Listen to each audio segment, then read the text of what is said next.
বায়োল্যাবের আজকের টিউটোরিয়াল ভিডিওতে আপনাদের সকলকে স্বাগতম। সো এর আগের যে টিউটোরিয়াল ভিডিও ছিল এখানে আমরা দেখছিলাম যে একটা অ্যামাইনো অ্যাসিড সিকোয়েন্স থাকলে সেখান থেকে আপনি কিভাবে প্রোটিনের মডেলিং করবেন। আর আজকে আমরা দেখব ক্রোমাস ইউজ করে কিভাবে আপনারা একটা 6' আরএনএ সিকোয়েন্সিং এর AB1 ফাইল থেকে ফাস্টা ফরম্যাটটা রিট্রিভ করতে পারবেন বা ফাস্টা ফরম্যাটটা সেট করতে পারবেন। সো প্রথমে একটু ইন্ট্রোডাকশন দিই। আমরা যখন কোন একটি ব্যাকটেরিয়ার সিক্সনেস সিকোয়েন্সিং করি তখন আমাদের এখানে আহ, যেই ফার্স্ট সিকোয়েন্সটা আসে সেটার মাধ্যমে আমরা হচ্ছে একটা ব্যাকটেরিয়া কোন স্পেসিসের সেটা বলতে পারি। অর্থাৎ আপনি যদি মনে করেন যে এরোমোনাস পাইছেন একটা বা 10টা আপনি এরোমোনাস পাইছেন আপনার রিসার্চ ওয়ার্ক থেকে, কিন্তু আপনি জানেন না, আপনি জাস্ট জেনাস জানেন কিন্তু স্পেসিস জানেন না। তখন আপনি যদি কোনটা এরোমোনাস হাইড্রোফিলা, কোনটা এরোমোনাস ভেরোনি, হ্যাঁ, তো এরকম যে আপনি স্পেসিস পর্যন্ত যাইতে চান তখন সেক্ষেত্রে ব্যাকটেরিয়াগুলোর সিকনেস সিকোয়েন্সিং করা লাগে। সিকনেস সিকোয়েন্সিং করানোর পরে আমাদেরকে একটা ফাইল দেওয়া হয় যেটাকে বলা হয় AB1 ফাইল। তো এই AB1 ফাইলটাকে কিন্তু আমরা ব্লাস্ট করতে পারি না। ব্লাস্ট করার জন্য অবশ্যই আমাদেরকে ফাস্টা ফরম্যাটে এটা কনভার্ট করতে হয়। সো আজকে আমরা দেখব সিকনেস সিকোয়েন্সিং করা যে AB1 ফাইল সেটাকে আমরা কিভাবে ব্লাস্টের জন্য ফাস্টা ফরম্যাটে কনভার্ট করতে পারবো সেটা একটু আমরা আজকে দেখব। সো প্রথমে আমি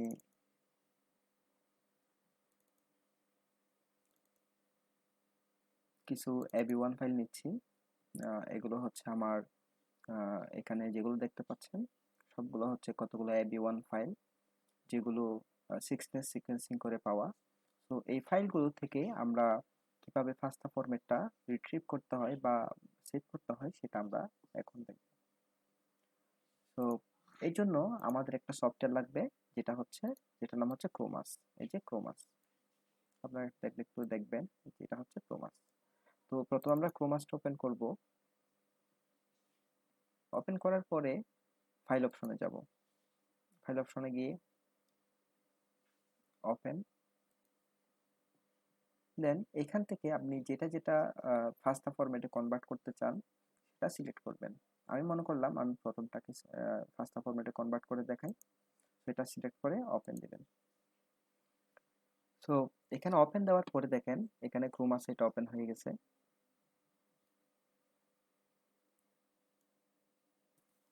তো এখান থেকে আমরা কি বুঝি আসলে, এই ক্রোমাসে যে আসলো এখান থেকে আমরা কি বুঝবো? তো যখন আমরা সিকোয়েন্সিং করি, সিকোয়েন্সিং এর ক্ষেত্রে আমরা জানি ডিএনএ তে এ টি জি সি এই নাইট্রোজেনাস বেসগুলো থাকে। তো এই নাইট্রোজেনাস বেসগুলোকে কিভাবে আমরা আইডেন্টিফাই করতে পারি? যখন আমরা সিকোয়েন্স করি তখন সিকোয়েন্স মেশিন এক একটা নাইট্রোজেনাস বেসকে এক একটা কালার দিয়ে ইন্ডিকেট করে। ওরা যেমন আমরা দেখতে পাচ্ছি এখানে অ্যাডেনিনকে গ্রিন কালার দিয়ে ওরা ইন্ডিকেট করতেছে বা আইডেন্টিফাই করতেছে। তারপরে সাইটোসিনকে ব্লু কালার দিয়ে, গুয়ানিনকে ব্ল্যাক কালার দিয়ে, থাইমিনকে রেড কালার দিয়ে ওরা এখানে আইডেন্টিফাই করছে। তো যখন আমরা সিকোয়েন্সিং করি তখন দেখা যায় যে পুরা ডিএনএ তে কতগুলো পিক দেখা যায় যেগুলো বিভিন্ন কালার হতে পারে, হতে পারে ব্ল্যাক, হতে পারে গ্রিন, রেড, ব্লু।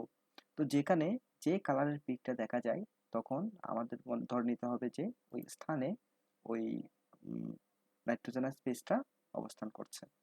সো আমরা এভাবে হচ্ছে এখানে বলতে পারি যে এখানে গুয়ানিন ছিল, এরপরে সাইটোসিন, এরপরে সাইটোসিন, এরপরে সাইটোসিন, এরপর থাইমিন। কেন? কারণ এখানে দেখেন যে এখানে পিক গুলো কিভাবে পাওয়া যাচ্ছে। এখানে যে কালারের পিক পাওয়া যাচ্ছে সেখানে ওই নাইট্রোজেনাস বেসটা আছে। তো আমরা এভাবে হচ্ছে এগুলো দেখতে পারি। এখানে টোটাল আমরা যদি দেখি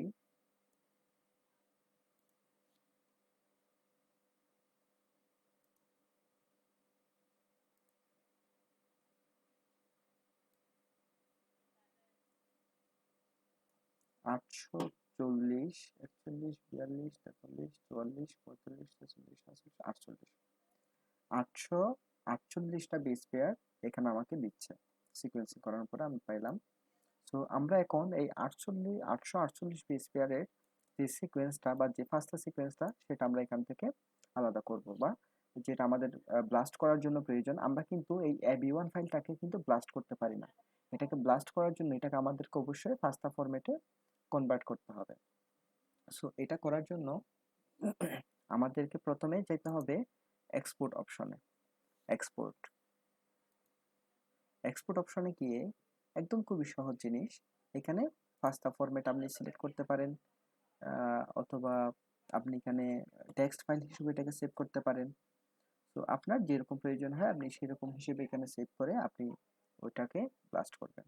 তো যেহেতু আমরা ব্লাস্ট করে এটাকে স্পেসিস আইডেন্টিফাই করব, সেই জন্য আমরা এটাকে FASTA সিকোয়েন্সটা সিলেক্ট করে দেব, অথবা যেটা ডিফল্ট পাবো সিলেক্ট করা থাকতে পারে। তো এরপরে আপনি কোথায় সেভ করতে চান ফাইলটা, এটা এখান থেকে সিলেক্ট করবেন। আমি ডেস্কটপ সিলেক্ট করে দিচ্ছি। তো আমার এটা ডেস্কটপে সেভ হবে। সো এখন যদি আপনি এখানে সেভ অপশনে ক্লিক করেন, তখন আপনার FASTA ফাইলটা সেভ হয়ে যাবে। খুবই সিম্পল জিনিস। তো এরপর আমি এটা কেটে দিচ্ছি। এখন আমরা দেখি আমাদের FASTA ফাইলটা এখানে সেভ হয়েছে কিনা। আমি টেক্সট ফাইল ওপেন করছি। সো এখানে আমরা দেখতে পাচ্ছি যে 848 সিকোয়েন্সের যেই নিউক্লিওটাইড সিকোয়েন্সটা, সেটা আমরা এখানে পেয়ে গেলাম। সো এভাবে হচ্ছে আমরা 16 সিকোয়েন্সিং এর যেই AB1 ফাইল থাকে সেখান থেকে ক্রোমাস সফটওয়্যার ইউজ করে আমরা আশা করি সবাই এখন FASTA সিকোয়েন্সটা বের করতে পারবো। সকলকে ধন্যবাদ। আবার দেখা হবে পরের কোনো আরো ইন্টারেস্টিং কোনো ভিডিওতে। তো ততক্ষণ পর্যন্ত সবাই ভালো থাকবেন। আসসালামু আলাইকুম।